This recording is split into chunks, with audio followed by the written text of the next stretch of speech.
And welcome back. We continue our rolling coverage on the Knysna fires. Our reporter Jody Jacobs was with us a short while ago, but we lost connection, partly due to cell phone towers actually being affected by these wildfires. Let's go back to him now on the telephone line. Jody, just tell us about the situation right now and how people who have been displaced are affected. Where are they being housed? Well, Sean, let's first of all start with just the scene in Knysna at the moment. When one drives through this town, it's really reminiscent of a ghost town, if I should say it that way. Very few people actually on the streets. You drive down the main street of Knysna, no businesses are open. Everything seems really, really quiet. We just stationed at a school hostel that is completely gutted.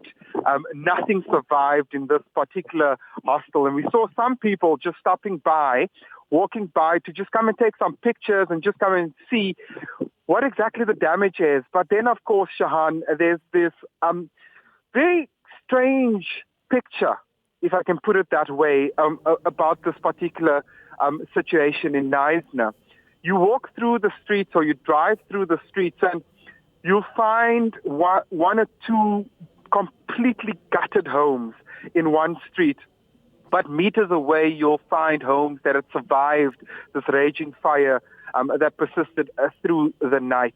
So it's quite a weird scene if you actually look at it, because you'll find completely gutted homes and then completely homes that are completely still standing as it was before the fire. But if you also look up into the mountain ranges in and around Knysna this morning, still a lot of smoke that's hanging over this particular area. We know now that more than 10,000 people have been evacuated from areas not only in the actual town of Knysna, but also on the outlying areas. I just spoke to a gentleman a few minutes ago who had said that we actually need to take a drive up into the mountain ranges where some people are living, and there are homes that are completely destroyed by this particular fire. And so it's still smoldering everywhere. There's a cloud of smoke that still hangs over this particular area.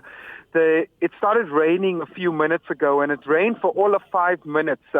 Quite a hectic storm that actually erupted in Knysna, but it lasted for all of 5 minutes, and it was definitely not enough to try and douse these flames. But officials out in their numbers, really, to try and see and manage the situation. We saw a convoy of the City of Cape Town fire officials also making their way into Knysna. They are there. We've got another team that is stationed down at the bottom, just outside of town, really, at a sports field where many of the displaced people are now being housed.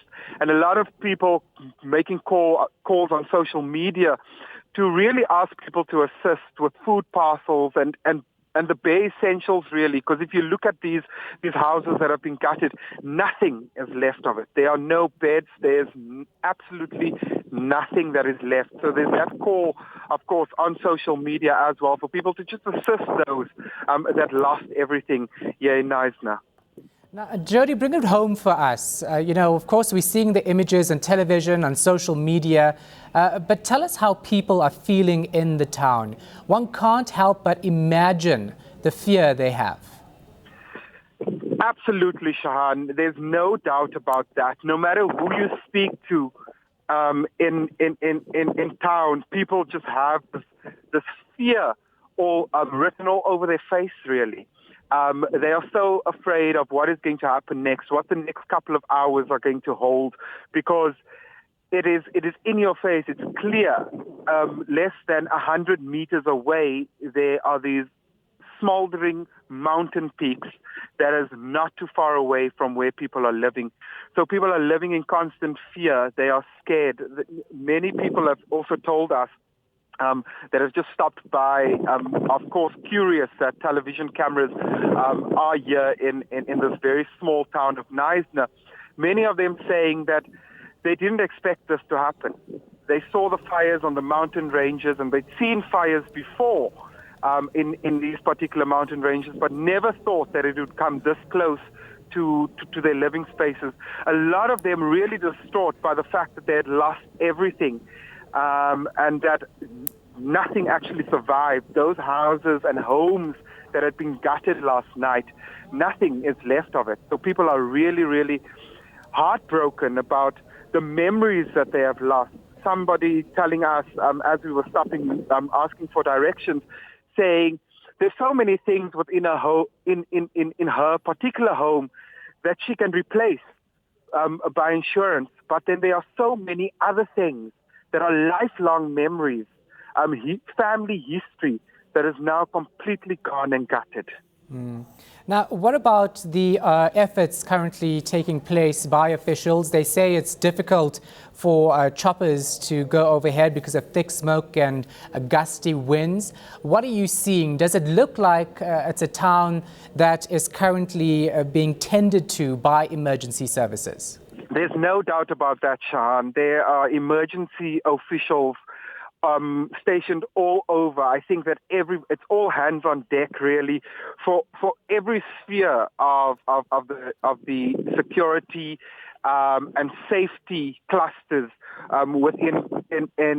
in government at this stage. You will see police officers stationed all across this particular town. That's including traffic officials that are monitoring traffic coming in and out of this town. You are seeing fire engines and fire trucks stationed everywhere as those fire officials are trying to douse these flames. Sirens at every couple of seconds are going off as you see another emergency vehicle going past. So there's no doubt about the fact that emergency services are out in full force to try and assist. When we were driving in, we know that the city of Cape Town has also sent a team of firefighters to this particular area, as well as disaster management officials to come and assist the officials that are already here in Knysna. And we saw quite a lot of them driving into the town, going up into the mountains.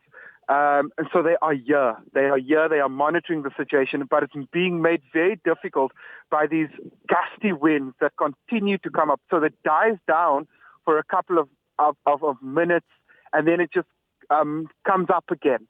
And that's making the rescue operations as well as the disaster management operations very, very difficult. And one can see it just from looking at the lay of the land here, how difficult it would be for a helicopter to fly over here. Not only is it very, very smoky and there's this haze of smoke that hangs over Knysna, but then, of course, you have these gusts of wind that comes by every couple of seconds. So it is going to be very difficult to put a chopper in the air to try and assist this tragedy and this disaster. All right. Thank you, Jody. Thanks for painting a great picture of what's happening there. Appreciate it. Our reporter, Jody Jacobs in Knysna. Right, on to some other news now. ANC Secretary General Gwede Mantashe will address the National Union of Mine Workers